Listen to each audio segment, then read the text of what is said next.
Hey, I'm Mike Baccarell, and today we're going to take a look at one of Dickey Betts' jazzier lines, and we're going to see how we can apply that to some 2-5-1 progressions. Let's take a look.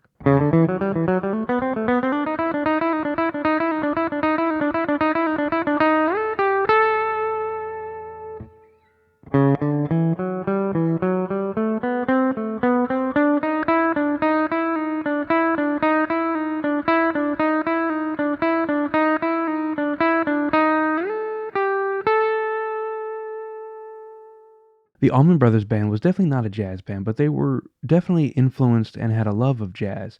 And they talk about it in some of the books I've read about them, where Kind of Blue and A Love Supreme were two of their favorite albums during these early years, and they were always listening to them. And you could tell in some of their instrumental compositions that Dickey Betts wrote that he was definitely influenced by this music. In Memory of Elizabeth Reed is definitely a play on the modal jazz of Kind of Blue. And Hot Lanta is definitely orchestrated in the style of a lot of the big bands. So you could hear they had a huge love of jazz music and were definitely influenced by it. And Dickey Betts, especially with his playing, he would get more adventurous on some of these modal things and go for some kind of outside sounding notes. So we're going to take a look at a line today that kind of illustrates that. This line comes from Dickey Betts' solo from Hot Lanta on the Live at Fillmore East album. Now, if you've never taken a listen to Live at Fillmore East, please do yourself a favor. I think it is, regardless of genre, one of the greatest recordings to ever feature guitar. It is such a fantastic record. Now, over the solo section, Dwayne plays, mostly A minor pentatonic, and Dickey kind of plays a mostly Dorian kind of sound. However, the chord they're playing over is an A7 sharp 11. So we're going to dig into this phrase. He starts on a C sharp, and we're going to follow mostly just a fingering pattern. We're not going to really acknowledge a scale so much. We're going to follow a fingering pattern. And our fingering is 1, 2, 4 on the 5th string, 1, 2 on the 4th string, and back to 4 on the 5th string. Our notes are C sharp, D, E, F sharp, G, E. That's our pattern. And you can see that all fits out of A Mixolydian. Now he goes to the next string set and does the same exact fingering pattern. And our notes there are F sharp, G, A, B, C natural, which doesn't fit, that's the sharp 9, and back to A. So we have so far. And he does it one more time on the next string set. And we hear this note doesn't fit, right? It's the flat 5. It gives us a nice outside sound. So he plays B, C, D, E flat, or D sharp, E, and then back to D. So far here we have. That's just a finger pattern moving horizontally down the neck, and it's giving us some access to some pretty cool tones. Okay, now once we get here,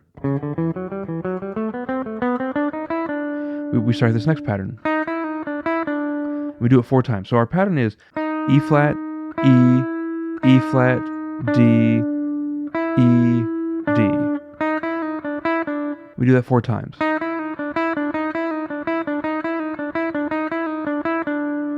And then we slide from E flat to A, and then we land on C. So here's our full line.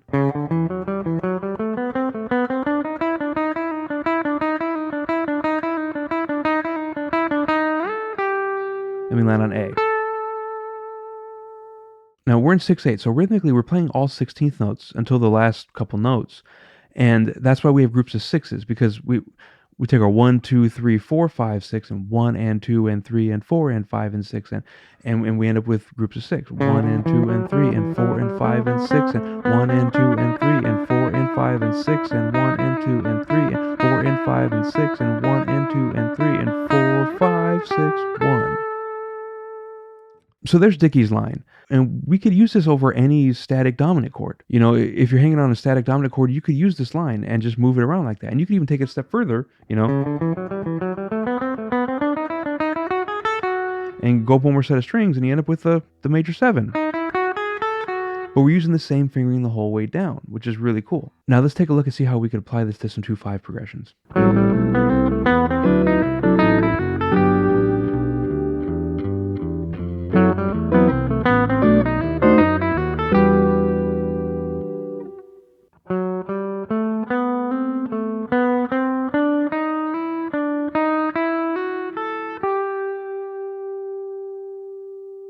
So this next example is going to be a 2/5 in the key of G major.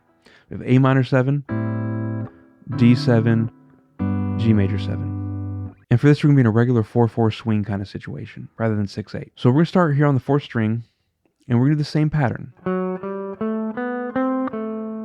So we have F sharp, G, A, B, C, A, all Dorian. And we do it on the next string. And this gives us B, C, D, E flat, E. And this E flat comes over the D7 chord now. So we have 1 and 2 and 3 and 4 and once we hit D, we're on D7. And when we hit the D7, and now that E flat gives us a cool flat 9 sound.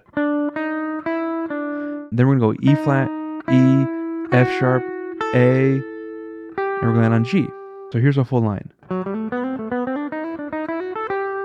Now this line will work just as well over a minor 2-5 in the key of E minor. This will work over F sharp minor 7 flat 5 to B7 to E minor. So in this case we're starting on the root. Root flat 9, flat 3, 4, flat 5, flat 3, 4, flat 5. And now when we hit that D, we're over B7, and that's our sharp 9. And then we hit D sharp, which is our third, E, which is our 11, back to our sharp 9, third, 11, fifth, flat 7, and we land on the flat third of an E minor chord.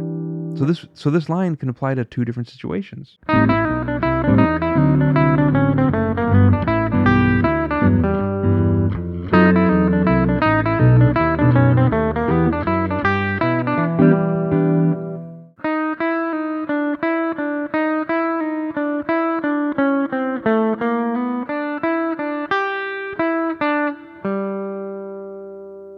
Now let's take a look at the second pattern from Dickey's line and apply that to a 2-5. So in this case, we'll do a 2-5 over G major again. A minor 7, D7, G major 7. And we're starting on what would be the flat fifth of A. E flat, E, E flat, D, E, D. That's our pattern. We do that twice. And after we do it twice, we're going to do this in closure to the B. And go D flat, C, A sharp, B. 1 and 2 and 3 and 4 and 1 and 2 and 3 and 4 and 1. This works great over A minor 7, D7. And again, it has the same sounds. It has that flat 5 over the A minor or the flat 9 over the D7, which resolves nicely to the major third of our G chord. And I like to end that with the line from In Walked Bud. So we land on the G chord. We have a B, D, E, D, G, E, D, G. That's 1 and 2 and 3 and 4 and 1 and 2, 3, 4. So the full line will sound like this.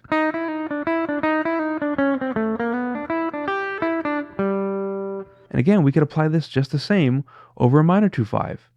So this will work just as good over F sharp minor 7 flat 5, B7 going to E minor. So I enjoyed taking a look at this Dickey Betts line. I think it's fun to take a look at some lines that come from, a different style and apply it to, our jazz playing, or vice versa. Take a jazz line and apply it to rock. I think it adds some cool interest to your playing.